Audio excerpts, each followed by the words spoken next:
comienza Red Más Noticias. Y empezamos con la información. Hay desarrollos en el caso de la muerte del estilista Mauricio Leal y su mamá, un crimen que conmocionó al país. Pues hoy la Fiscalía llevó a cabo la audiencia de acusación a Jonier Leal. El ente investigador presentó un acervo probatorio con cerca de 200 evidencias para demostrar que Jonier es culpable. Piden 40 años de cárcel. Se hizo entrega de los elementos. 4 horas y media duró la audiencia de acusación a Jonier Leal por el homicidio de su mamá Marlene Hernández y su hermano y el famoso estilista Mauricio Leal. En la diligencia, el fiscal Mario Burgos señaló que el ente acusador logró determinar con grafólogos y peritos que la carta que supuestamente escribió Mauricio en estado de indefensión y casi moribundo, en realidad fue escrita por Jonier Leal. También determinó la fiscalía que Jonier manipuló el celular de su hermano después de haber muerto y que desde ese teléfono envió mensajes de voz con intenciones suicidas a algunos familiares simulando ser Mauricio. Con la mala fortuna que fue encontrada sangre del señor Jonier Rodolfo Leal Hernández en la toalla del baño de su habitación, ubicada en el subnivel número 1, habitación número 2. El fiscal Burgos añadió que cuando se inspeccionó la casa de Jonier en el occidente de Bogotá, en la que fue capturado, fue hallada una toalla con rastros biológicos idénticos a los que fueron encontrados en la casa de La Calera, donde se presentó el homicidio. De Mauricio, en su propio celular cuando ya estaba fallecido. Sorpresa. Señorías, que al cotejarlo dio la voz de Jonier Rodolfo Leal Hernández. Su voz, señor Jonier. En la audiencia, la juez 55 penal del circuito le ordenó a Jonier abstenerse de realizar gestos de burla que hizo mientras el fiscal exponía las pruebas de la muerte de su hermano y su mamá. Sí, señor Jonier, por favor, tratemos de no evitar algunos gestos frente a lo que está señalando el señor fiscal. Por favor, respeto para la audiencia, para esta diligencia virtual. Continuemos, señor fiscal.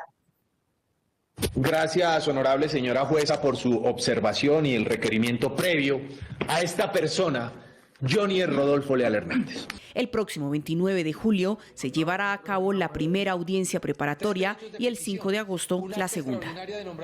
Bueno, pues en esto va ese caso que sigue siendo muy complejo. Y el ministro de Salud, Fernando Ruiz, confirmó desde el puesto de mando unificado en Barranquilla que el país ya se encuentra en el quinto pico de contagios de COVID-19. Señaló también que es posible que las cifras de fallecidos aumenten en las próximas semanas. Evidentemente ya nos encontramos en un quinto pico. Este se ha venido extendiendo por diferentes ciudades de Colombia, especialmente en el área urbana y en algunas regiones con mayor afectación que otras. Ya se nota una transición hacia las áreas de mayor afectación como Valle del Cauca. Bogotá también tiene una afectación importante y habíamos venido en las últimas cifras que compartimos el día de ayer. El número de fallecidos, 134, nos da una pequeña estabilidad frente al número de fallecidos de la semana anterior, que fueron 100. Sin embargo, es probable que este número de fallecimientos vuelva a incrementarse para las siguientes semanas. Bien, estamos a un mes de que en el país se dé el cambio de gobierno. Por eso llega el momento de hacer balances, de mirar hacia atrás en retrospectiva y saber, bueno, qué se logró y qué cosas quedan pendientes.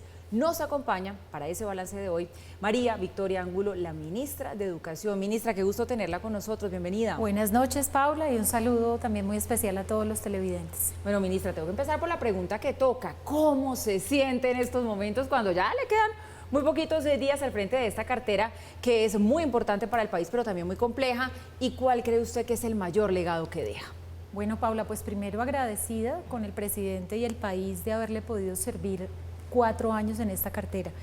Y se lo digo con ese tono porque no fueron 4 años sencillos y tuve la posibilidad de construir con el equipo, de escuchar. Obviamente cuando usted logra como esta continuidad, pues usted siente que hubo el espacio, resultados, muchos retos, pero que hoy que estamos en empalme con el nuevo ministro, con su equipo, pues cuando uno ve los resultados, la solidez técnica, hay cómo seguir construyendo. Entonces, gratitud, muchas enseñanzas. Yo creo que Colombia necesita seguir conversando y construyendo siempre con responsabilidad, nunca prometiendo cosas que no se pueden cumplir. Hay orillas distintas, muchos temas que poner en la mesa, pero creo que con respeto y rigor se pueden llegar a acuerdos y le cumplimos los acuerdos a Colombia, a los maestros, a los jóvenes, y creo que hay un legado enorme y es tener matrícula gratuita. Todavía en muchas regiones los padres de familia, los jóvenes como que creen se acabó este gobierno y este proyecto no siguió, es ley del Congreso desde el año anterior y creo que eso abre muchas posibilidades, hay muchas regiones donde seguir llegando, pero este sí que es un grandísimo legado. Y a propósito de esos retos que usted ya mencionaba, bueno, y justo estábamos escuchando al ministro Fernando Ruiz hablar del quinto pico del COVID-19, quizá el más grande en términos de la educación en el país fue enfrentar la pandemia. Yo creo que es el reto más grande de vida que hasta el momento hemos enfrentado, mi equipo, yo, los secretarios, los maestros, porque era enfrentarnos obviamente a un fenómeno desconocido, al miedo, y refiero al miedo porque recuerden todo el esfuerzo por volver. Íbamos acorde a las medidas que iba tomando el Ministerio de Salud, pero había que mantenerse firme, hay que volver porque es un derecho de los niños, con los protocolos de bioseguridad, mejorando temas obviamente de infraestructura y volvimos. Y creo que como lo hemos dicho en distintos espacios, en equipos de empalme, lograr cerrar las brechas y los rezagos tiene que ser la obsesión. Y siento que gracias al trabajo de la viceministra y su equipo dejamos un proyecto muy interesante, evaluar para avanzar. Fue un proyecto que más que de un gobierno lo hicimos por responsabilidad, porque tú dirás ya están para terminar y arrancan un proyecto en enero, los niños no dan espera. Este proyecto mide rezagos, es el proyecto que más evaluaciones ha hecho, los resultados ya los tenemos a mitad de año y serán claves para las decisiones de los gobiernos locales, de los maestros y sobre todo para más que tener evaluaciones que dan resultados a 2 o 3 años, saber a hoy en el aula, un niño en primaria o en secundaria, cómo está y cómo lo podemos ayudar. Desnudó de seguro, ministra, la pandemia muchas falencias, eso fue así, lo empezamos a ver todos en el país, pero también dejó fortalezas, cosas que cambiaron de manera positiva y que se van a quedar para siempre en esa transformación obligada a la que nos vimos todos expuestos. Definitivamente yo creo que hay dos lados. Primero, siempre expresar la solidaridad a todas las familias. Uno habla de pandemia, inmediatamente vienen a colación historias familiares, decesos, muertes, afectaciones. Esa es una mirada, pero la otra también, y que agradecemos mucho, es lo que aprendimos. Primero, se logró invertir 1.2 billones en un tema que no aparecía mucho en la agenda y que es vital, y es mejorar las condiciones de saneamiento básico de las instituciones educativas. Nos hablaban de baterías sanitarias, de reforzamiento estructural.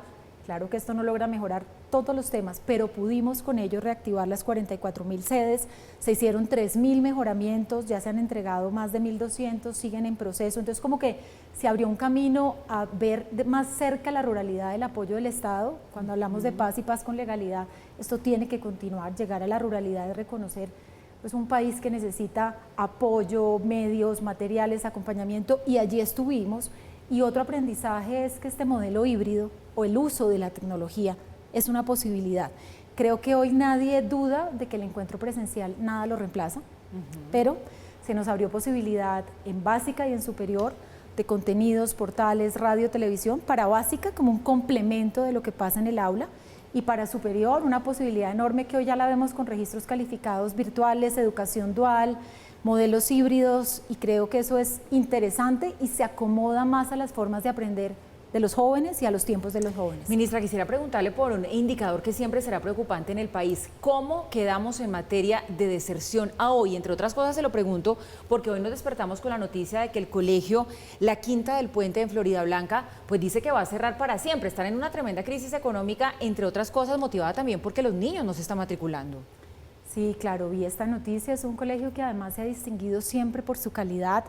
Vi el llamado que ellos hacían a los padres de familia y cómo no reconocer que en la pandemia evidentemente las familias que tenían sus hijos en colegios privados que vieron afectados sus ingresos, pues fue innegable que allí hubo un tránsito hacia educación pública, hacia las formas que le daban respuesta, pero uno espera obviamente que con la recuperación económica las familias también puedan, porque el sistema tiene obviamente su sistema público, que es más del 80% de los niños, y su sistema privado. Y colegios de buena calidad siempre serán bienvenidos, ¿no? Ese diálogo en buenos resultados académicos como el colegio que tú referencias aporta mucho, así que ojalá encuentren una salida y una situación. Para el momento de pandemia creamos en el Fondo Solidario una línea justo para padres cuyos hijos estaban en colegios privados para darles un apoyo económico también, además pues de los recursos que te mencioné. Bueno, ministra, pues balances que siempre van a ser importantes contarlos a la opinión pública, que la gente sepa cómo quedan las cosas después de un cuatrenio de su paso por esta cartera. Finalmente, ya para despedirla, ¿a qué se va a dedicar a partir del 8 de agosto? ¿Qué piensa hacer? Bueno, tiempo de familia, tiempo de hacer una pausa. Ya con los televidentes que están aquí con nosotros van 7 años seguidos, porque no hubo un par entre la Secretaría de Educación y el Ministerio, así que es tiempo de descansar y de los mejores deseos para este sector. Creo que los que lo amamos solo queremos que le vaya bien. Queda mucha información, hemos hecho un empalme muy dedicado, el sector se volvió el primer sector en recursos, es el sector con unos cambios muy interesantes en primera infancia, en jornada única, en alimentación, ya 6 millones de niños, eso es el 76%, hay que seguir aumentando y la semana entrante estaremos, y las siguientes, tú decías, nos quedan 4 semanas, estaremos recorriendo Colombia entregando, porque va a ser 350 colegios nuevos, 12.000 aulas. Así que creo que la transformación en educación no debe parar y bueno, muy agradecidos con todos los que nos han permitido estar aquí y los equipos, ¿no? Está uno siempre frente a las cámaras y detrás hay un equipo que ha hecho un trabajo enorme, así que muchas gracias. Bueno, y de seguro va a estar usted siempre muy pendiente de lo que pase con la educación en el país. Es una pasión y es una obsesión. María Victoria Angulo, ministra de Educación, que pasa por aquí por Red Más Noticias. Buenas noches. Muchas gracias. Bien, y seguimos. Hablamos ahora de lo que pasa con la seguridad en la capital del país. En operativos conjuntos de la Policía Metropolitana de Bogotá y el CTI de la Fiscalía fueron capturados los 16 integrantes de 2 peligrosas organizaciones que delinquían en el centro de la capital. Una de ellas se dedicaba al hurto a personas, la otra a la venta de estupefacientes. En las alcantarillas y en los contadores de la luz del sector del Voto Nacional, pleno centro de Bogotá, escondían las dosis de bazuco y marihuana los integrantes de Los Ferreros, una de las bandas desarticuladas por las autoridades. 9 capturas con 9 medidas de aseguramiento. Ustedes saben que el Voto Nacional es uno de los puntos más complejos en Bogotá, donde hay el fenómeno criminal del microtráfico, donde se nos han producido homicidios efectivamente que obedecen a estas pugnas de microtráfico. En los videos grabados por los investigadores se observa que incluso los delincuentes se disputan a puño limpio el control territorial de la venta al menudeo de la droga. Efectivamente, la estrategia ha sido focalizar los territorios, focalizar las localidades. Esa es la estrategia del fiscal general de la Nación y eso es lo que ha logrado presentar estos importantes resultados. En la redada también cayeron los chovis, expertos estafadores de la calle 13 con Avenida Caracas, zona dedicada a la comercialización de celulares. Mediante modalidades como el engaño, vendiendo elementos de juguete, haciendo simular como si fueran reales y posteriormente recibiendo en forma de pago el elemento de segunda al ciudadano engañándola. Uno a uno fueron cayendo los miembros de Los Ferreros y los chovis. Deberán responder por los delitos de tráfico, porte y fabricación de estupefacientes y hurto calificado respectivamente. Estas 16 capturas de las 2 organizaciones son cobijadas con medida intramural ante el sustento que la Fiscalía realiza al juez de garantías. Este año, la seccional Bogotá de la Fiscalía ha desmantelado 126 organizaciones delictivas y capturado a 530 personas. Con trabajo social empiezan a pagar sus multas a quienes hayan cometido infracciones al Código de Policía y Convivencia en Bogotá, como colarse en el transporte público, por ejemplo. La estrategia hace parte de la campaña Juntos nos reconciliamos. A pintar y a barrer se dijo. Con brochas y rodillos, estas personas debieron trabajar arduamente para embellecer el piso y las principales atracciones de este parque en el sur de Bogotá. Todo para pagar la multa que les impusieron. ¿Cuál fue la infracción que cometiste? Salir un día de restricción de pico y género en plena pandemia. Tengo un comparendo tipo 4 por irrespeto a la autoridad. Ellos se beneficiaron de la campaña Juntos nos reconciliamos, que a partir de este viernes 8 de julio busca darles a más de 300.000 personas que cometieron infracciones contra el Código de Policía y Convivencia la posibilidad de ponerse al día haciendo trabajo comunitario. Que aquellos infractores entren a ayudarle a la ciudad a recuperar los entornos de parques como en el que estamos y ayudar a limpiar las calles, los andenes y los barrios de Bogotá.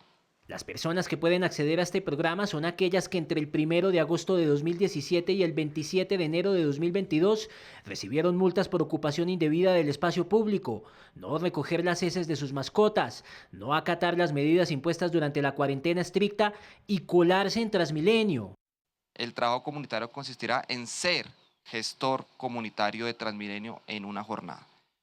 Pero para poder acceder a este programa, aquellas personas que hayan sufrido un comparendo por tener un mal comportamiento de Transmilenio, primero le tendrán que pagar a la ciudad el pasaje que no pagaron.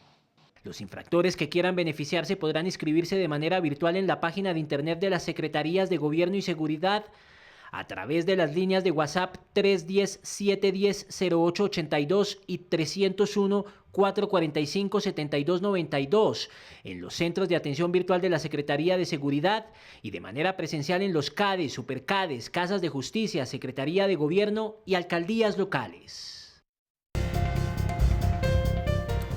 Regresamos. 450 aletas de tiburón avaluadas en 32 millones de pesos fueron incautadas por la Policía de Tránsito de Barranquilla. Estaban camufladas en paquetes que simulaban ser encomiendas. Mientras adelantaban controles rutinarios en las vías de entrada y salida de la ciudad, uniformados de la Seccional de Tránsito y Transporte de la Policía Metropolitana de Barranquilla lograron incautar 450 aletas de tiburón que estaban siendo transportadas por una empresa de envíos. Las aletas venían camufladas en paquetes que simulaban una encomienda. Se revisa un vehículo de encomiendas en el cual se transportaban unas cajas.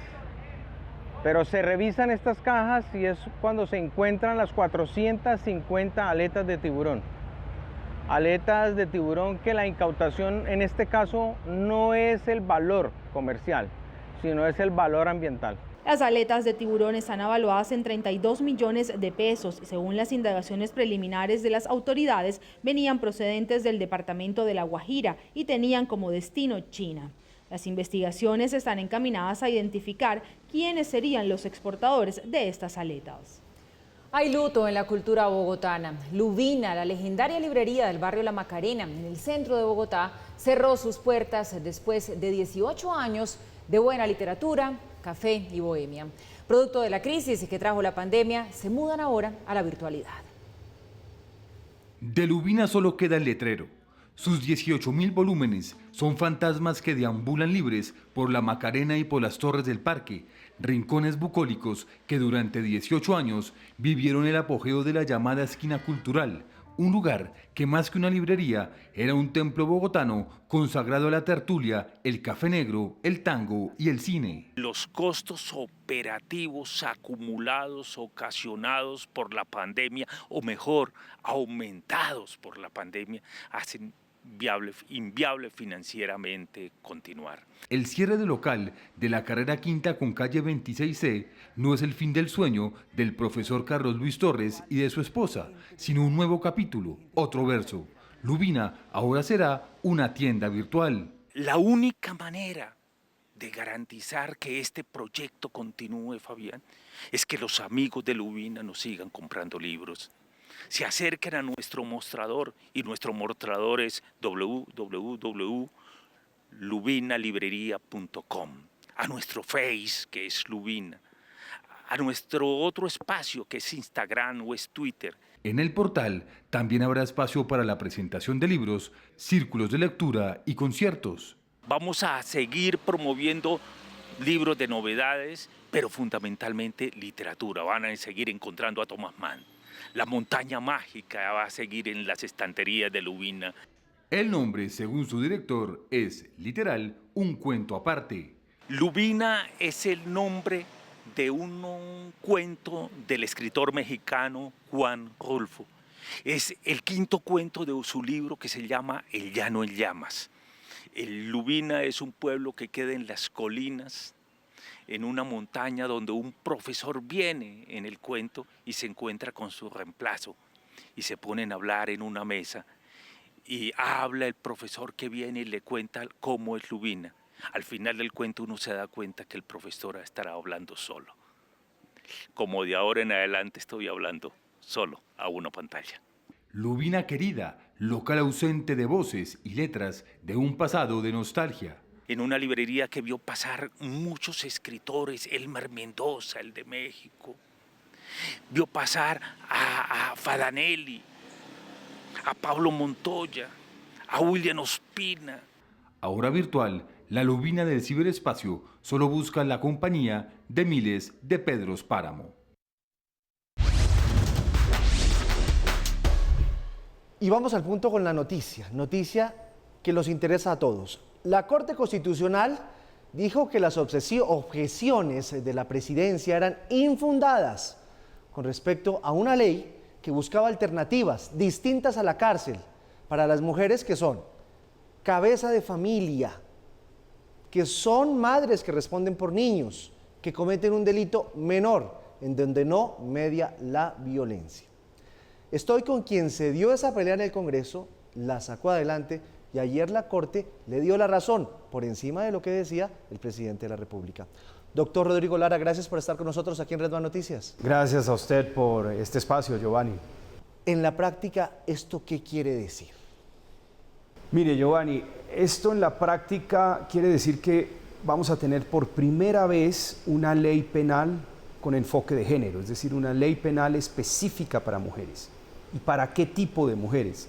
Las más vulnerables, las mujeres pobres, que son cabeza de hogar, que responden solas por sus hijos, que cometieron un error, un delito menor, es decir, un delito sin violencia, y que lo cometen por primera vez. Para esas mujeres vamos a formular una política penal especial. Mire, yo le doy el ejemplo, una señora que vende dulces y chicles en una chacita en cualquier zona rosa del país. En esa zona rosa todo el mundo consume, o mucha gente consume drogas, porque la dosis mínima está permitida en Colombia. Y ella responde por 3 hijos, una niña de 12, un niño de 7 y un niño de 3. Ella no se gana ni la mitad de un salario mínimo. Y un día, por alguna fugia, porque no puede pagar el arriendo o porque no quiere darle 2, sino 3 comidas diarias a sus hijos, ella vende una papeletica de droga. Si la pescan, le pueden meter entre 3 y 5 años de prisión efectiva a esa mujer. Es una condena, es una pena que ella debe soportar porque la privan de la libertad, pero hay una segunda pena y eso no debería estar previsto. Y la segunda pena es para unos niños chiquitos que quedan solos, sin hogar, sin quien los cuide. 40% de esas mujeres presas reportan que sus hijos que vivían con ellas viven o tienen que vivir en otro lado distinto a su hogar. Y los niños quedan expuestos. Y mire, los efectos son aterradores, Giovanni. Para las mujeres reclusas, en un estudio que hizo el CICR, me permite mirar acá, por supuesto, el 79% de esas madres reportan en prisión que sus hijos desmejoraron rendimiento académico. El 38% dice que sus hijos entre 2 y 18 tuvieron que empezar a trabajar, se desescolarizaron. El 20% de esas madres dicen que un niño tuvo que dejar de estudiar para cuidar a sus hermanos. El caso de la niñita de 12 años, terrible, que tiene un hermanito de 6, un hermanito de 3, ¿qué tiene que hacer? Se vuelve dejar mamá. de estudiar y se vuelve mamá a los 12 años. Y el 10% dijo que los niños sus hijos entre 12 y 18 empezaron a consumir alcohol y el 26,5% consumir drogas. Esa es la situación de esos niños. ¿Cómo se resocializan entonces? Porque esta es una ley que realmente sí resocializa, pero entonces los que se preguntan, ¿cómo va a pagar ese delito? ¿Esa pena cómo la va a pagar? Bueno, muy buen punto que usted trae sobre resocialización. Las cárceles en Colombia no resocializan. No, son unas fábricas de peores cosas. Crimen, claro. Mire, cuando una persona es un delincuente ocasional, que comete un error y sobre todo por necesidad, esa persona no es un delincuente profesional. Pero si entra a una cárcel colombiana, ese delincuente ocasional, para poder sobrevivir con los códigos de esas cárceles, tiene que volverse un delincuente profesional. Claro. Y sale de la cárcel convertido en delincuente profesional. Entonces, ¿qué queremos nosotros? Decimos, bueno, con esta ley, una mujer que cometa ese delito menor sin violencia y por primera vez, pues no la metan presa inmediatamente. Más bien vamos a convertir su pena en un trabajo de utilidad pública. De tal manera que ella pueda seguir viviendo con sus hijos, trabajando para sostener a sus hijos y por las tardes, 3 o 4 veces por semana, va y presta un trabajo de utilidad pública. En una ciudad costera ayuda a limpiar las playas. En una ciudad no costera puede ayudar a cuidar o a limpiar o a mejorar la jardinería de un parque, puede cuidar viejitos. De tal manera que ella, ese trabajo con el que purga su pena, le sirva de reflexión, de resocialización, y por Dios, que esa pena no se convierta en una pena terrible para sus hijos. ¿Y eso podría ser remunerado ocasionalmente para ellas? Pero finalmente es un trabajo, ¿no? Debería ser, no me atreví a establecer que fuera remunerado en la ley, porque con ese argumento el gobierno me lo habría tumbado, porque hubiera dicho que eso tiene impacto fiscal y no tiene aval del ministerio, y con esa argucia me lo hubieran tumbado. Pero la reglamentación de este trabajo de utilidad pública lo tiene que hacer el Ministerio de Justicia. Ojalá se pudiera remunerar con algo a esas madres, pues porque es trabajo. Usted tuvo que dar una pelea muy grande, y por eso es que hoy he querido hablar con usted. ¿Cuáles fueron esas objeciones de la presidencia? Pues son objeciones de verdad incomprensibles.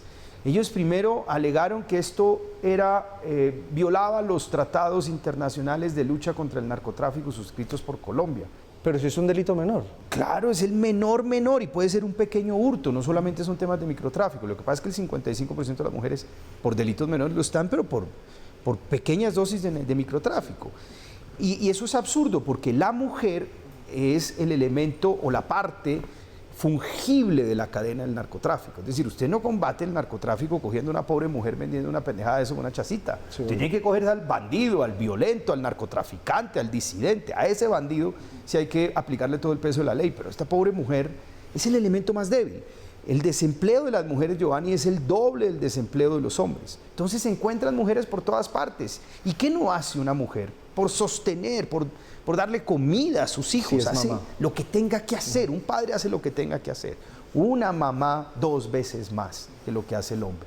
Y el otro argumento del gobierno, absurdo también, primero dicen que esto viola los principios y después dicen, de manera contradictoria, que es que violo el principio de igualdad porque no se lo aplico a los hombres. Y le dije, no, esto es una ley para mujeres, porque además el patrón criminal del hombre preso es distinto al patrón criminal de la mujer.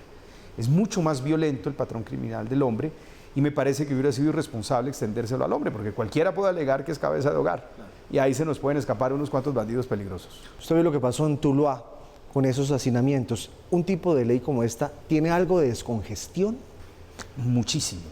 Pero muchísimo. Claro que va a haber descongestión, eso no significa una salida inmediata de todas las reclusas, porque esto lo tiene que reglamentar el gobierno y tiene que revisar. Y seguro no será retroactivo, será para... No, sí, es retroactivo. Retroactivo. Es retroactivo, pero pues tiene que ser reglamentado por el gobierno, en primer lugar. Tiene que establecerse el servicio de utilidad pública y cada juez tendrá que mirar el comportamiento, por ejemplo, de la reclusa en la cárcel. Pero esto no se puede aplicar a hombres porque sí sería un tema muy responsable. Para las mujeres, y además que es una norma de esta manera, de cierta forma experimental. Si fuera muy exitoso, se podría pensar más adelante para hombres. Pero es que esto también rompe con una tradición del gobierno. A los políticos les encanta mostrar virilidad política, sacando y sacando leyes que meten a todo el mundo a la cárcel. Yo soy de la tesis que hay que meter al delincuente peligroso, al gran narcotraficante, al corrupto. Con ese no puede haber contemplación, pero con la más pobre, con la mamá, con la mujer que no tiene ayuda, que ha tenido que criar sola a sus hijos, pues el Estado tiene que ser generoso y darle una segunda oportunidad, sobre todo a esos niños. Entonces allá hacen leyes muy responsables porque quieren salir diciendo que hacen las leyes más duras, pero no tienen en cuenta estas situaciones. Es una ley, ya es una realidad, descongestión, pero sobre todo otra segunda opción y una opción para los niños que vienen siendo también víctimas de estos casos. Pues doctor Rodrigo Lara, quería conocer el fondo de esta ley que usted se peleó y que la sacó. Muchas gracias por estar con nosotros en Red Más. A usted, Giovanni, muchísimas gracias. Muy amable por el espacio y muy amable a los televidentes.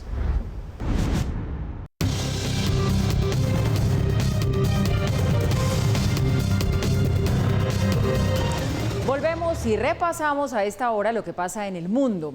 La novela de Twitter con Elon Musk parece que está llegando a su fin. El multimillonario anunció que da por terminado el acuerdo de compra de la red social que se había establecido en $44 millones. A través de una carta, los abogados de Musk argumentan que la decisión se toma porque la plataforma no está respetando los compromisos adquiridos al no proporcionar toda la información solicitada sobre el número de cuentas falsas en la plataforma. La junta directiva de Twitter anunció que demandará a Musk para hacer cumplir ese acuerdo de compra. Y el presidente Joe Biden firmó un decreto para proteger el acceso a la interrupción voluntaria del embarazo. Con la orden ejecutiva, el mandatario busca salvaguardar el acceso a los servicios de salud reproductiva, incluido el aborto y la anticoncepción, así como proteger la privacidad y la seguridad de las pacientes y de las clínicas. El anuncio se da tras la derogación del histórico fallo justamente sobre el aborto por parte de la Corte Suprema de Estados Unidos. Biden también llamó a los electores a votar en las legislativas de noviembre para enfrentar una Corte Suprema que aseguró está fuera de control. No podemos permitir que una Corte Suprema fuera de control, trabajando en conjunto con elementos extremistas del Partido Republicano, nos quite las libertades y nuestra autonomía personal. Entre tanto, el G20 celebró este viernes su reunión de ministros de Relaciones Exteriores en Bali, en Indonesia, con un llamado a terminar la guerra en Ucrania. El evento contó con la presencia de los cancilleres de Estados Unidos, Antony Blinken, y de su homólogo ruso, Sergei Lavrov, que no se veían cara a cara desde enero, antes de la invasión rusa. Durante la cumbre, los jefes diplomáticos abordaron el impacto de la guerra en la seguridad alimentaria y energética, así como la recuperación económica mundial tras la pandemia y asuntos relacionados con el cambio climático. Lavrov abandonó la cumbre en medio de una situación incómoda cuando varios cancilleres condenaron la invasión a Ucrania. A pesar de todo esto y de las útiles discusiones que deberían permitirnos hacer algunas preguntas muy directas a nuestros colegas occidentales, no tienen respuestas para estas preguntas. Solo hay una rusofobia rabiosa a la que recurren en lugar de encontrar un terreno común y muy necesario en cuestiones clave como la economía y finanzas globales, para lo cual se creó el G20. Y la otra noticia sigue estando en Londres. Tras la dimisión del primer ministro de Reino Unido, estamos hablando de Boris Johnson, comenzó ya la carrera para reemplazarlo. El presidente del Comité de Asuntos Exteriores de la Cámara de los Comunes, Tom Tugendhat, fue el primer político en anunciar su candidatura oficial para llegar a ese cargo. El exministro de Finanzas británico, Rishi Sunak, también aseguró que se va a lanzar a la carrera electoral. La próxima semana, el Partido Conservador buscará acelerar los cambios de reglas para que el proceso de reemplazar a Johnson se acelere y pueda votarse antes de que termine agosto. Y miles de musulmanes se congregaron este viernes en Monte Arafat, en Arabia Saudita. Se trata de una peregrinación conocida como Hajj, considerada una de las mayores congregaciones religiosas anuales del mundo. En el Monte de los Milagros, donde la tradición cuenta que el profeta Mahoma predicó su despedida a los musulmanes que lo acompañaron al final de su vida, los fieles pasarán la noche en campamentos muy cerca de la gran mezquita de la Meca, el sitio más sagrado del Islam. Y cambiamos de tema. A tono con las grandes empresas del mundo, Claro inauguró una plaza lúdica de uso exclusivo para sus colaboradores, en la que pueden practicar actividades recreativas y despejar además la mente durante las pausas activas en el trabajo. Este espacio de distensión está ubicado en el último piso de Plaza Claro, la torre empresarial y comercial que tiene su sede en Bogotá.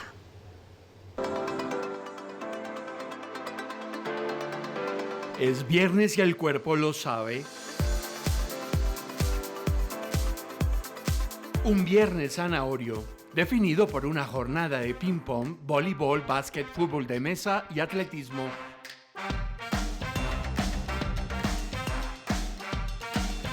Estamos en el piso 11 de Plaza Claro, la parte más alta de un conglomerado de oficinas. Son las 11 de la mañana. ¿Es hora de jugar o trabajar? Los tiempos cambiaron y se pueden hacer las dos cosas. Es un espacio que van a utilizar nuestros colaboradores para compartir, para hacer deporte y la verdad que también, ¿por qué no?, para seguir generando innovación, que es lo que queremos todos los días. Un motivo de orgullo presentarles este proyecto, porque realmente lo que estamos haciendo es incentivando la creatividad y la productividad. Estamos permitiendo que nuestros empleados respiren aire puro, puedan salir cuando hay sol, puedan hacer sus reuniones en este espacio espectacular que nos ha quedado. Están de moda en el mundo los espacios lúdicos dentro del trabajo. Desde hace décadas se habla de pausas activas. En la pandemia el concepto adquirió una dimensión preponderante. Trabajar y jugar no rivalizan.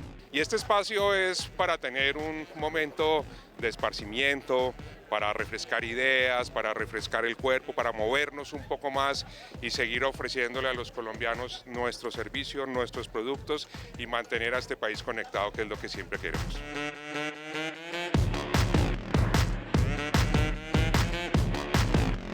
Un mano a mano y ping-pong antes de entregar el informe de fin de mes. ¿Y qué tal un show de breakdance mientras se le ilumina el bombillo al departamento creativo? Sabemos que eso hace que todos estemos mucho más comprometidos en los que hacemos todos los días y sobre todo que sigamos trabajando por nuestros clientes, ¿no? Que es lo más importante. Un ambiente maravilloso y formidable en donde no solo podrán hacer deporte, podrán respirar, hacer recreación, sino que podemos trabajar también en ese ambiente para ser mucho más productivos y más innovadores. El juego en los espacios de trabajo no es un juego de niños. Esta es la lista de los beneficios según los expertos. Fortalece la integración entre trabajadores. Fomenta la socialización e interacción humana. Es una forma sana de utilizar el tiempo libre. Mantiene a los empleados más activos y saludables. Es una excelente manera de reducir los niveles de estrés laboral. Disminuye las tensiones interpersonales. Incrementa el rendimiento laboral. Este tipo de espacios, y tienes toda la razón, son absolutamente fundamentales hoy. Esto fomenta la creatividad, esto fomenta el bienestar de la gente y es rentable, porque cuando las personas trabajan contentas, cuando las personas trabajan en espacios en donde pueden maximizar su potencial, las compañías funcionan mejor. La vida moderna nada en un mar de angustia y estrés. Trabajar, trabajar y trabajar parecía la máxima imbatible hace varios periodos presidenciales. Y razón tenían por aquello de la realización laboral. Ahora hay que trabajar, trabajar y trabajar, pero con jornadas intercaladas con varios minutos de juego.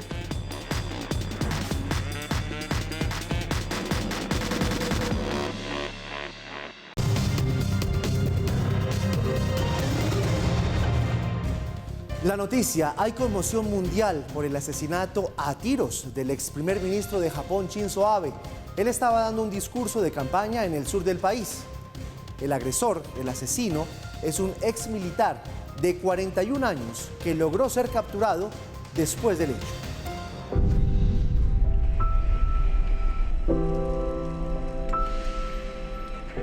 El 8 de julio será recordado por los japoneses como uno de los días más oscuros de su historia, un día en el que fue asesinado a tiros en plena vía pública el ex primer ministro Shinzo Abe, una de las figuras políticas más importantes de Japón e influyentes del mundo en las últimas 3 décadas.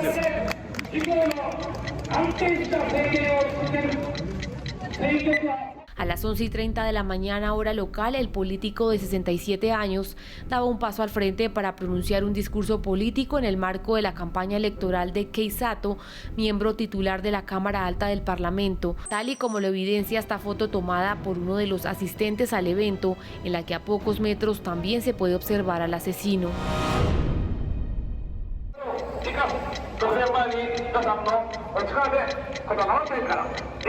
Solo 15 minutos después, cuando Abe había pronunciado sus primeras palabras, un video grabado por uno de los reporteros que registraba el evento capturó el momento en que le dispararon.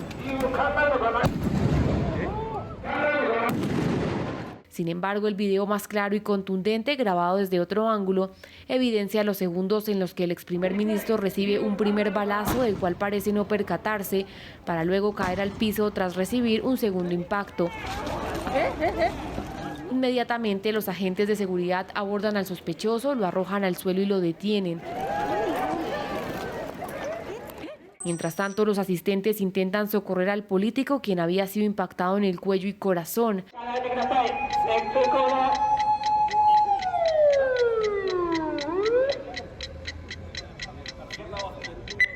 Minutos después es trasladado a un helicóptero a un hospital de la ciudad, donde ya llega casi desangrado y en paro cardíaco. Nuestro hospital hizo esfuerzos para revivirlo, pero desafortunadamente falleció a las 5:03 p.m. cuando llegó a nosotros. Tenía 2 heridas de bala en el cuello. No mostraba signos de vida, presuntamente debido al daño en sus principales vasos sanguíneos y su corazón. Realizamos una transfusión de sangre y también tratamos de detener el sangrado, pero desafortunadamente no se logró. La policía japonesa identificó a Yamagami Tetsuya como el tirador, un hombre desempleado de 41 años que formó parte de las Fuerzas Marítimas de Autodefensa de Japón durante 3 años hasta 2005 y que horas después confesó cometer el crimen. El sospechoso confesó que cometió el acto porque guardaba rencor contra una organización específica y creía que el ex primer ministro Abe era parte de ella. Japón es uno de los países con mayor restricción al acceso de armas, por lo que, según autoridades, el arma homicida habría sido fabricada por el asesino. El actual primer ministro de Japón, Fumio Kishida, envió un mensaje de condolencias y describió a Abe como un amigo personal. Hemos perdido a un gran político que ha logrado grandes logros en varios campos para abrir el futuro de este país. Una vez más me entristece profundamente que lo hayamos perdido de esta manera. Shinzo Abe tiene el récord de haber sido el primer ministro de Japón que más duró en el cargo tras gobernar entre 2007 y 2008 y luego una vez más entre 2002 y 2020.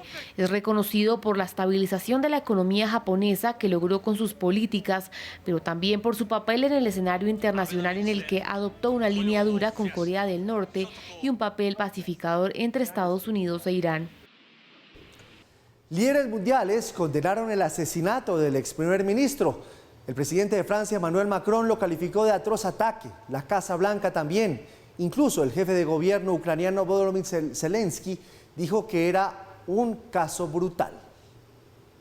Hay conmoción y tristeza entre los líderes globales por la muerte del ex primer ministro de Japón, Shinzo Abe. Líderes de Estados Unidos, Francia, Alemania y la vecina Corea del Sur condenaron el hecho y recordaron su trabajo. Presidente de Francia, Emmanuel Macron. Profundamente conmocionado por el atroz ataque contra Shinzo Abe. Nuestros pensamientos están con la familia y los amigos de un gran primer ministro. Francia está con el pueblo japonés. Lamento mucho que el líder de nuestro país vecino, que había estado trabajando duro por el noreste de Asia, haya fallecido. Canciller alemán Olaf Scholz. El ataque mortal contra Shinzo Abe me ha dejado horrorizado y profundamente triste. Expreso mi más sentido pésame a su familia, mi colega Fumio Kishida y nuestros amigos japoneses. Apoyamos a Japón en estos momentos difíciles. El presidente estadounidense Joe Biden, por su lado, firmó un libro de condolencias en la residencia del embajador japonés en Washington. Biden, quien dijo estar aturdido, indignado y profundamente entristecido por el asesinato, ordenó que las banderas de los edificios del gobierno de Estados Unidos ondearan a media asta hasta el domingo. El exministro Shinzo Abe no es ajeno a nuestro país. Estuvo 2 veces en Colombia. La primera vez fue en el 2008 con motivo del centenario de las relaciones diplomáticas Japón-Colombia. En ese entonces su anfitrión fue el expresidente Uribe. Luego volvió a nuestro país en el año 2014 cuando Juan Manuel Santos era el jefe de Estado. Sobre las 6 de la mañana, el presidente de Colombia, Iván Duque, manifestó mediante un trino su solidaridad con la familia del exministro japonés Shinzo Abe. En nombre del gobierno y del pueblo colombiano, lamentamos profundamente el fallecimiento del ex primer ministro de Japón, Shinzo Abe, tras ser víctima de un atentado. Siempre lo recordaremos como un líder muy cercano a Colombia. Solidaridad con su familia y el pueblo japonés. En julio de 2014, el exministro japonés estuvo en el país, unos días antes de que Juan Manuel Santos asumiera su segundo mandato como presidente de Colombia. En ese momento, Abe se convirtió en el primer jefe de gobierno japonés en visitar Colombia. El motivo del viaje fue consolidar las relaciones políticas y comerciales que tenían con nuestro país. Para esa época se cumplían 106 años de relaciones diplomáticas entre los dos países, basando esta relación en una diplomacia estratégica. Cabe anotar que su abuelo Nobusuke Kishi, quien fue primer ministro entre 1957 y 1960, también estuvo en Colombia en 1977. Y su padre, Shintaro, visitó Bogotá siendo ministro de Exteriores en 1985. La lupa en Red Más. A propósito de lo ocurrido en Japón, hoy le ponemos la lupa al arma artesanal que utilizó el atacante para cometer el atentado en contra del exministro Shinzo Abe. Uno de los aspectos que más ha llamado la atención, y es que pegada con cinta aislante y fabricada con tubos metálicos, cumplió con su objetivo de convertirse en letal.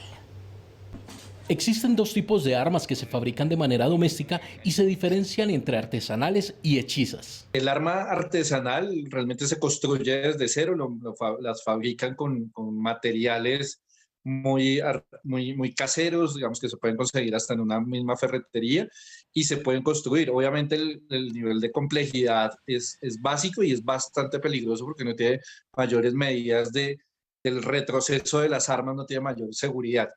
Y como decías, el arma hechiza realmente es un Frankenstein de armas que se van creando. La hipótesis de la policía japonesa apunta que Tetsuya, el asesino, construyó un arma casera con 2 tubos metálicos como cañones. Utilizó madera y cinta para el marco.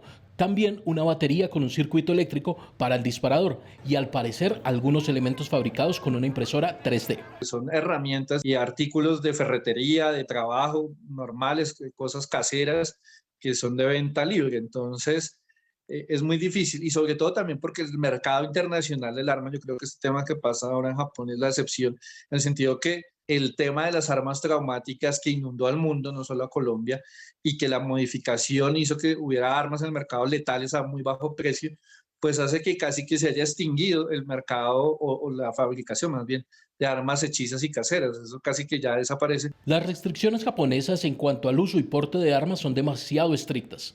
Tanto así que en una legislación de 1958 se lee la frase: ninguna persona puede poseer un arma o armas de fuego, o una espada o espadas. Pero el acceso a impresoras 3D y a la información necesaria para construir estos artefactos es cada vez más fácil. En Colombia el tema de la fabricación en 3D todavía no ha llegado, no es un tema masivo, porque es un tema muy costoso, pero lo que sí llegó en serie en masa fue todo el tema de las armas traumáticas y los barrios se inundaron de armas traumáticas. En Colombia existen varios controles que se han implementado desde la aparición de las armas traumáticas modificadas y su libre comercio en el territorio nacional. La regulación es lo que ha hecho desde el Ministerio de Defensa, desde el mismo Congreso, la policía ha trabajado eso, es que se le dé la misma categoría a un arma hechiza o artesanal a un arma convencional. ¿En qué sentido? Que no haya una zona gris o un espacio vacío por la cual se puedan salir y decir que ellos no tenían un arma, sino que era una transformación de algo, o una herramienta, como en algún momento lo intentaron decir. Construir este armamento es peligroso para quienes realizan este tipo de trabajos. Lo que eran armas hechizas y artesanales, el nivel de la letalidad era completamente al 100% para la víctima y muchas veces, como lo decíamos anteriormente, también para la persona que la manipulaba porque no era segura. Ahora, en la lógica de las armas traumáticas, que es como esta nueva generación, el arma traumática en sí, sin ningún tipo de modificación a una corta distancia, puede ser letal. En Colombia, para prevenir la fabricación de estos artefactos, han combinado la educación y la inteligencia que realizan las fuerzas militares junto a las restricciones para porte y tenencia legal de armas. Y la prevención es la disuasión, ¿no? La disuasión frente a todo lo que conlleva la fabricación del arma. Que sería como lo ideal, pero también tiene que haber un componente, digamos, por un lado un componente de prevención y por otro lado un componente alto en términos de inteligencia para poder identificar también los armerillos que hay en las diferentes ciudades. El acceso y fabricación de este tipo de armas artesanales ha disminuido en el mundo a raíz del mercado negro de armamento. Gran conmoción ha generado este asesinato de Shinzo Abe, el ex primer ministro japonés, no solamente en el Japón, sino también en todo el mundo. Y por supuesto que un magnicidio de este estilo, un asesinato de una figura pública de tal trascendencia, siempre genera esta clase de reacción, pero en este caso hay 3 particularidades que lo hacen distinto, quizás más relevante y más impactante que otros casos del mismo estilo. Primero, por la importancia de Shinzo Abe para el Japón, para la vida política de Japón en las últimas décadas. Lo veíamos en la nota. El primer ministro más popular, más influyente, también con muchos detractores, que ha tenido Japón en por lo menos 30, 40 años.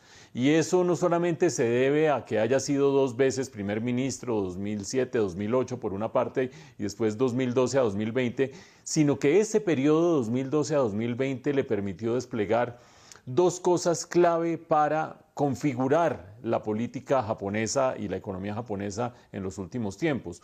Uno, su modelo económico, un modelo económico de cuño propio que se empezó a implementar en el año 2012 y que dio lugar a que incluso internacionalmente se conociera como el Abenomics, es decir, el modelo económico de Shinzo Abe específicamente, una combinación bastante peculiar de expansión monetaria pero con una meta de inflación muy específica y flexibilidad fiscal pero con la idea de consolidar las finanzas públicas a la vez, algo muy selectivo con reformas de la economía que le funcionó y le funcionó durante 6, 7, 8 años cuando se empezó a agotar y eso tuvo que ver exactamente, entre otras cosas, con que decidiera dejar el cargo en el año 2020. Importancia para el Japón, pero también con una importancia desde el punto de vista de la escena internacional. ¿Por qué? Porque la política exterior de Japón empezó a cambiar bajo Shinzo Abe y empezó a mirar hacia atrás y tratar de corregir o dejar justamente en el pasado algunos estigmas que tenía encima, que él consideraba que eran estigmas, que mucha gente considera que debía ser parte de la cultura japonesa, y son, por ejemplo, el tratar de alejarse del militarismo. Shinzo Abe volvió a tratar de fortalecer la dimensión militar de Japón y casi que a decir, bueno, atrás quedaron los pecados del pasado, no vamos a mirar más hacia atrás, vamos a fortalecernos en este momento.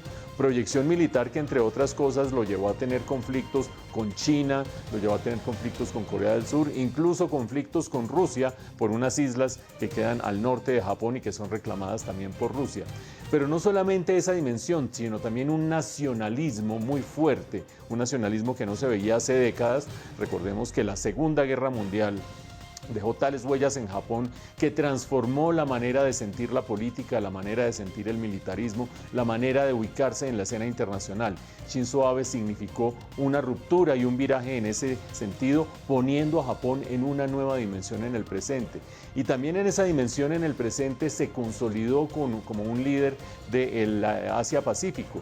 De hecho, la Alianza Transpacífico, uno de los organismos de integración más importantes hasta que se retiró Estados Unidos bajo Donald Trump, fue rescatado y sacado a flote prácticamente por Shinzo Abe en su condición de primer ministro de Japón.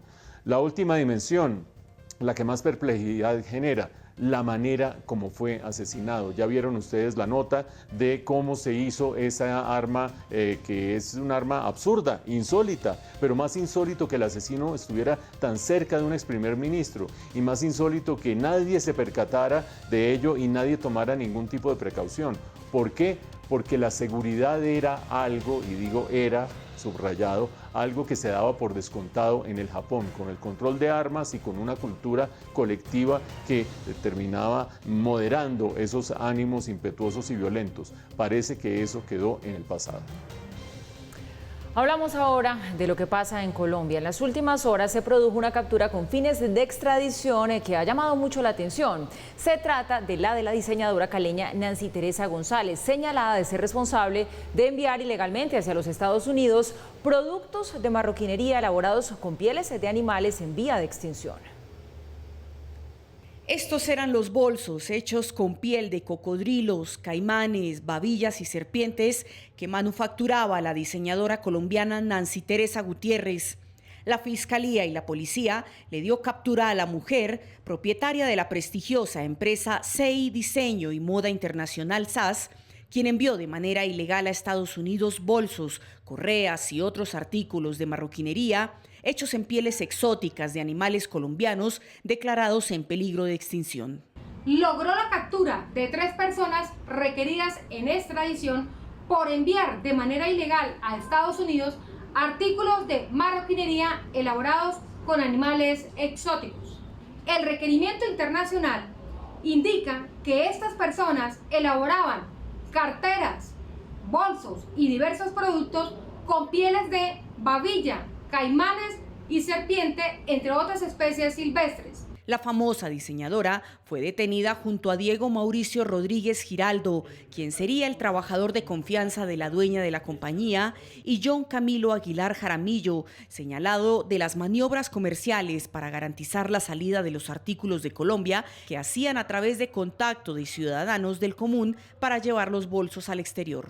Al parecer, contactaban a ciudadanos del Valle del Cauca y de esta manera procedían a organizar y reportar como si fueran obsequios para ir a los Estados Unidos. Por estos hechos, una corte del Distrito Sur de la Florida los requiere por los cargos de concierto para traficar vida silvestre hacia Estados Unidos en contra de la ley, defraudar a los Estados Unidos, obstruyendo y anulando las funciones gubernamentales legítimas de ese país. Con cerca de 200 evidencias, la Fiscalía llevó a cabo en las últimas horas la audiencia de acusación en contra de Jonier Leal, esto por la muerte de su hermano, el estilista Mauricio Leal, y su mamá, Marlene Hernández. Piden ahora para el sindicado 40 años de prisión. Se hizo entrega de los elementos. 4 horas y media duró la audiencia de acusación a Jonier Leal por el homicidio de su mamá Marlene Hernández y su hermano y el famoso estilista Mauricio Leal. En la diligencia, el fiscal Mario Burgos señaló que el ente acusador logró determinar con grafólogos y peritos que la carta que supuestamente escribió Mauricio en estado de indefensión y casi moribundo, en realidad fue escrita por Jonier Leal. También determinó la fiscalía que Jonier manipuló el celular de su hermano después de haber muerto y que desde ese teléfono envió mensajes de voz con intenciones suicidas a algunos familiares simulando ser Mauricio. Con la mala fortuna que fue encontrada sangre del señor Jonier Rodolfo Leal Hernández en la toalla del baño de su habitación, ubicada en el subnivel número 1, habitación número 2. El fiscal Burgos añadió que cuando se inspeccionó la casa de Jonier en el occidente de Bogotá, en la que fue capturado, fue hallada una toalla con rastros biológicos idénticos a los que fueron encontrados en la casa de La Calera, donde se presentó el homicidio. De Mauricio, en su propio celular cuando ya estaba fallecido. Sorpresa, señorías, que al cotejarlo dio la voz de Jonier Rodolfo Leal Hernández. Su voz, señor Jonier. En la audiencia, la juez 55 penal del circuito le ordenó a Jonier abstenerse de realizar gestos de burla que hizo mientras el fiscal exponía las pruebas de la muerte de su hermano y su mamá. Sí, señor Jonier, por favor, tratemos de evitar algunos gestos frente a lo que está señalando el señor fiscal. Por favor, respeto para la audiencia, para esta diligencia virtual. Continuemos, señor fiscal. Gracias, honorable señora jueza, por su observación y el requerimiento previo a esta persona, Jonier Rodolfo Leal Hernández. El próximo 29 de julio se llevará a cabo la primera audiencia preparatoria y el 5 de agosto la segunda. El dólar sigue siendo noticia, el dólar no pierde fuerza. Este viernes cerró la semana cerca de los 4.400 pesos, superando al euro por primera vez en la historia. Durante la jornada, la divisa se negoció en promedio en el primer tramo de la mañana a 4.382 pesos, 13 pesos por encima de la tasa representativa del mercado. El de este viernes es el quinto máximo histórico que registra la divisa en la última semana y que lleva al país a enfrentar el periodo de devaluación más fuerte del año. Algunos expertos prevén que la divisa pueda alcanzar los 4.600 pesos, pero se moderaría y en general el promedio de las proyecciones ronda los 4.200 pesos para agosto. Bueno, hay preocupación entre los colombianos por la inflación que se está presentando y situaciones como la del alto precio del dólar, pues hace que para algunos sea beneficioso, para aquellos que están exportando cualquier tipo de producto, pues están en un buen momento, pero para la gran mayoría que tienen que sufrir los costos del dólar, porque la mayoría de los productos que se venden en Colombia, ya sean importados o ya sean que tienen materias primas que son importadas, pues vamos a ver en ellos que el incremento de los precios va a continuar viéndose. De todos modos, lo que sigue es continuar con el trabajo y buscar las posibilidades de exportar productos aprovechando la situación que hoy se está viviendo. Crece el debate por la posibilidad de que en Colombia inicien proyectos de fracking. Una decisión del Consejo de Estado reactiva 7 contratos con este fin y mientras el gobierno entrante estudia pedir aclaración del fallo y los gremios petroleros defienden el proceso. Al ya agitado debate del fracking en Colombia, se sumó la decisión del Consejo de Estado que dejó en firme un decreto y una resolución emitidos en el gobierno Santos para reglamentar este mecanismo en Colombia. El fallo en un Estado social de derecho pues tiene un efecto inmediato, ¿cierto? Y el efecto del fallo es que no se anula ni el decreto ni la resolución. Permanecen incolumes como actos administrativos expedidos en virtud de la potestad reglamentaria del presidente de la República y de manera residual del Ministerio de Minas y Energía. Con esta decisión se levantaría la suspensión de 7 contratos de diferentes compañías que querían iniciar estos proyectos con fines comerciales. Esos 7 contratos pasen a la etapa de licenciamiento ambiental. Tendrán que construir un estudio de impacto ambiental, radicarlo ante la Autoridad Nacional de Licencias Ambientales y esperar una decisión con respecto a si se les otorga o no la licencia ambiental. Pero el gobierno entrante ha sido categórico en que en el país no se permitirá esta técnica de fracturación hidráulica, por lo que están estudiando medidas frente al fallo. Vamos a solicitar aclaración sobre algunos asuntos. Creemos que el principio de precaución se le ha subido el estándar versus lo que el Consejo estaba aplicado previamente. Queremos entonces enviar aclaración y estaríamos considerando bien sea una tutela contra el fallo o bien sea una solicitud de nulidad. Incluso señaló la ministra de Ambiente designada que tampoco tendrían cabida los 2 proyectos piloto que aprobó la administración Duque para evaluar el impacto de esta técnica en el país. Nosotros estamos ahorita precisamente en empalme con Ecopetrol y estamos pues viendo y revisando con cuidado toda la situación jurídica de esos contratos. Nosotros no le vemos sentido a iniciar una práctica que tiene alta incertidumbre ambiental, social y que va a dejar unos impactos a largo plazo. Posición que lamentan desde el gremio de los hidrocarburos, que apuntan a un eventual desabastecimiento de gas y petróleo en aproximadamente 4 años. Colombia pues estará a punto de perder no solo la autosuficiencia en materia de gas natural, sino también en petróleo, y es factible que un próximo gobierno, es decir, quien continúe luego de Gustavo Petro, en esa circunstancia quisiera examinar la posibilidad de hacer uso de la técnica del fracking. Y qué bueno que para ese momento Colombia cuente con una información de los pilotos. Desde el gobierno del presidente electo Gustavo Petro también anunciaron que apoyarán el proyecto de ley que será presentado en el Congreso para prohibir cualquier proyecto de fracking en Colombia. Y mientras se surte este nuevo debate, el presidente electo Gustavo Petro y el jefe natural del Partido Liberal, César Gaviria, se encontraron en Europa. El objetivo, conversar sobre el apoyo de esa colectividad a la agenda legislativa del nuevo gobierno. Florencia, Italia, es el epicentro del encuentro entre el presidente electo Gustavo Petro y el expresidente y líder natural del Partido Liberal, César Gaviria. La reunión se produce en el marco de las vacaciones del líder del Pacto Histórico y la asistencia del expresidente César Gaviria al Congreso de Internacional Socialista, que se celebra en Ginebra, Suiza, donde es invitado a dar una conferencia. Según fuentes consultadas por Red Más Noticias, ambos líderes políticos darán a conocer su encuentro este sábado 9 de julio a la 1 de la tarde, en la casa de descanso donde se encuentra el presidente electo. Al parecer, este encuentro tendría 2 días de trabajo, uno para hablar del arte y recorrer algunos museos, y otro para hablar sobre el apoyo que daría el liberalismo a la agenda legislativa del gobierno del Pacto Histórico, que llegará al poder este próximo 7 de agosto, teniendo como tema central la reforma tributaria, así como la escogencia del nuevo Contralor. El pasado 28 de febrero se habían reunido sobre el mediodía en su casa en La Calera el exmandatario Gaviria y el presidente electo Petro.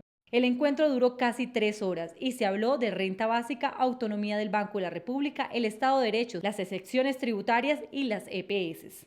Líneas rojas para Gaviria. Esta fue la última vez que se vieron juntos. Gaviria en su primer momento apoyó a Federico Gutiérrez del Equipo por Colombia y después pasó a Rodolfo Hernández de la Liga de Gobernantes Anticorrupción. Pese a estos apoyos, el expresidente Gaviria ha mostrado una voluntad de diálogo con el nuevo gobierno.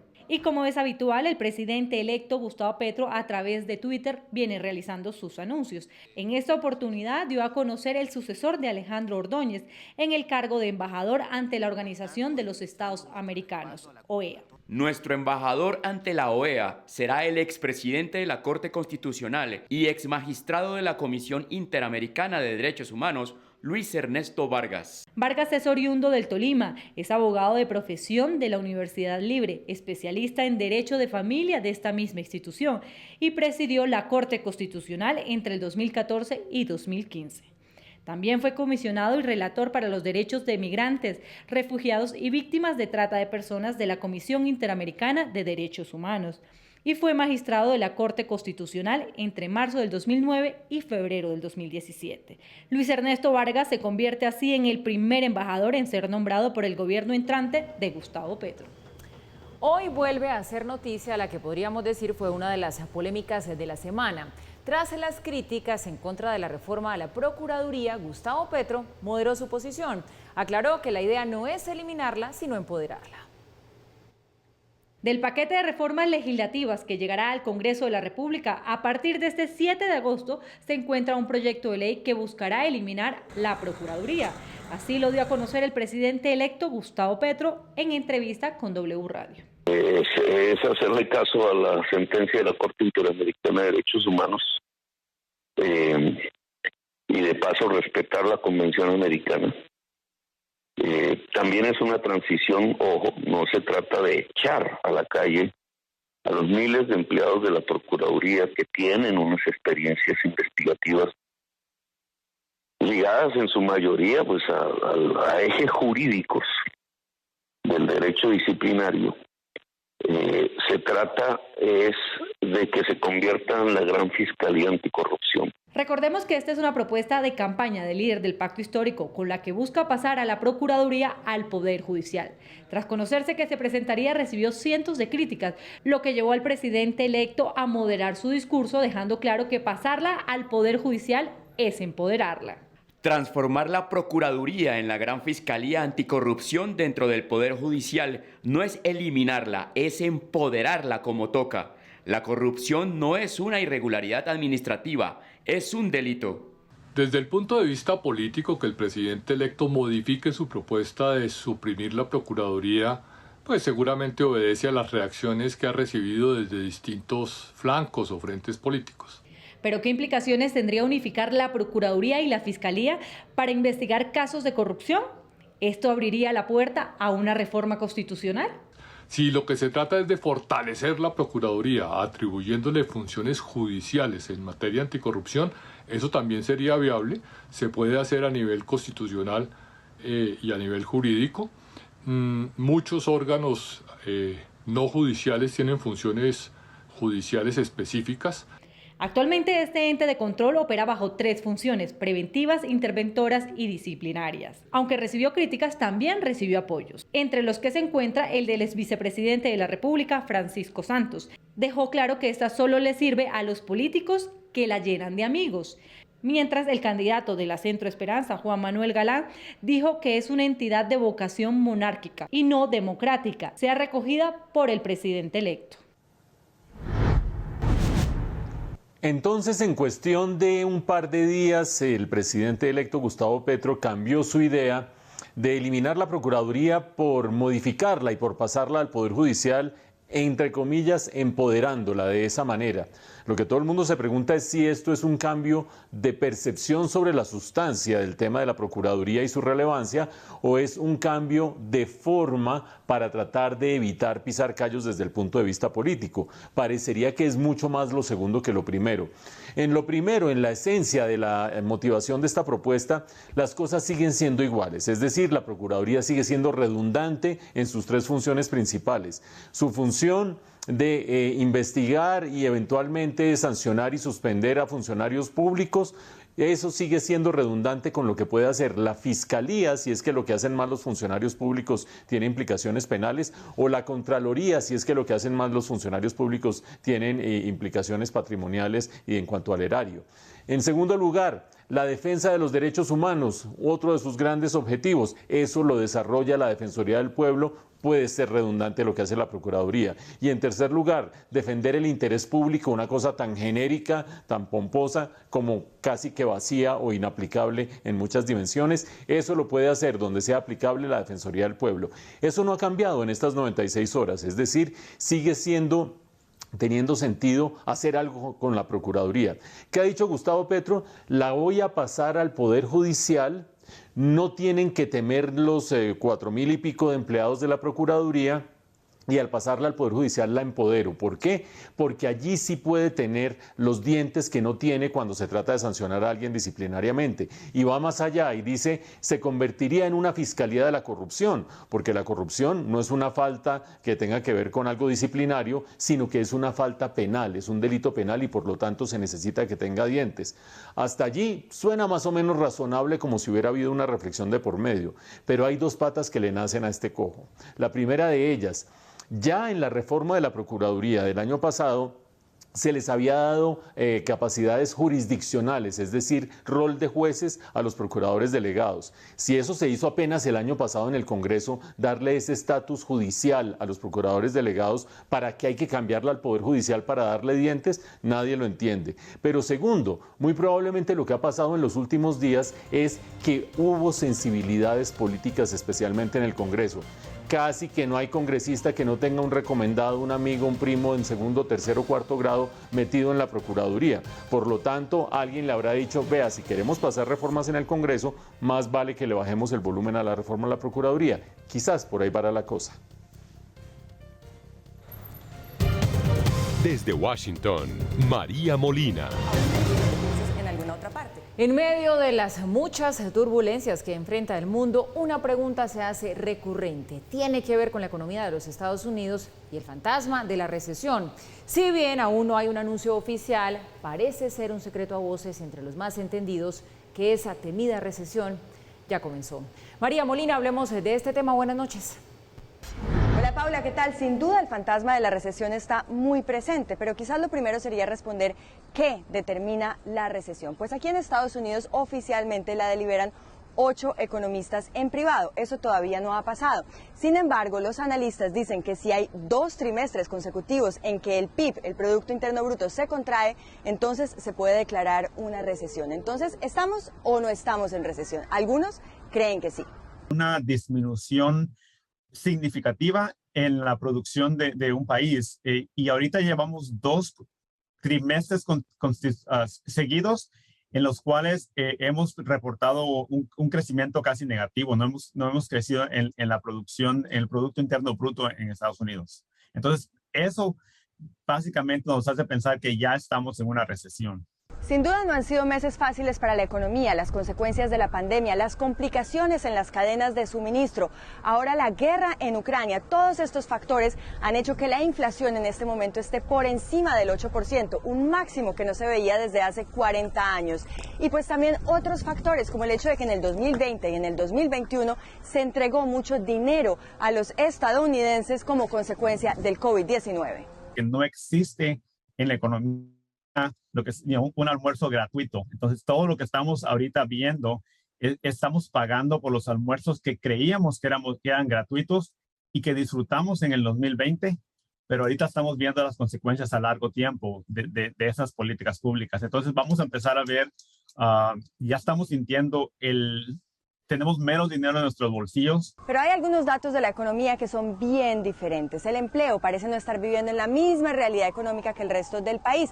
Solamente hay una tasa de desempleo del 3.6%. Solo en mayo, 4.3 millones de personas cambiaron de trabajo y había 11.3 millones de vacantes. Por eso, a pesar de que todo está muy caro, de que la inflación está muy elevada y de que la gente tiene menos dinero en el bolsillo, pues el hecho de que haya tantos empleos hace creer que la recesión no es tan inminente o al menos no es tan grave. Si pensamos que la economía de los Estados Unidos es un automóvil, si estaba yendo a 100 kilómetros por hora, va a bajar la velocidad a 30 o 40 kilómetros por hora. La pregunta es si va a ir retrocediendo. Lo cierto es que, aunque no está declarada oficialmente la recesión, muchos creen que sí estamos en ella en los Estados Unidos. Y el solo fantasma de la recesión está afectando cosas tan importantes como el precio del dólar en Colombia. Es todo desde Washington. Paula, nos volvemos a ver la próxima semana. ¿Recesión en Estados Unidos, sí o no? Pues yo creo que hay 2 interrogantes previos que hay que tratar de responder. El primero, ¿qué es una recesión? ¿Y por qué diablos nos importa a nosotros en Colombia que haya una recesión en Estados Unidos? Ustedes vieron la nota de María que nos recuerda que la definición técnica de recesión son 2 trimestres consecutivos de caída del Producto Interno Bruto, es decir, de contracción de la economía. Ya el primer trimestre de este año, la economía de Estados Unidos cayó 1,6% y los principales indicios señalan que el segundo trimestre también hubo una contracción, un poco menor, pero parecería que también hubo una contracción. ¿Por qué hablo en condicional? Pues porque las cifras oficiales no han salido, entonces solamente cuando salgan se podrá hablar de una recesión en concreto. ¿Por qué a nosotros nos importa que los Estados Unidos tengan recesión y que los 2 trimestres y no sé qué? Pónganle cuidado a 2 variables claves. Una de ellas, el precio del petróleo. Recuerden ustedes que arrancando esta semana, ahora fuera arrancando el año, arrancando la semana, se cayó 10% el precio del petróleo, la variedad Brent, que es relevante para Colombia. Y eso es fundamental para distintas variables en la economía colombiana.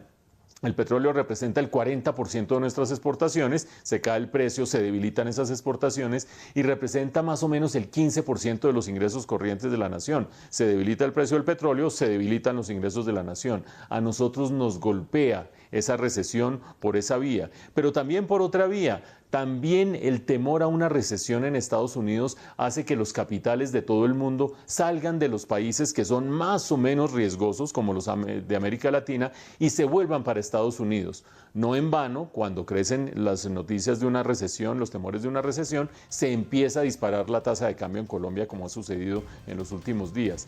Con esos dos elementos en mente, uno dice, bueno, ¿y si llegara a haber recesión, por qué sería y qué tan rápido saldría Estados Unidos de allí?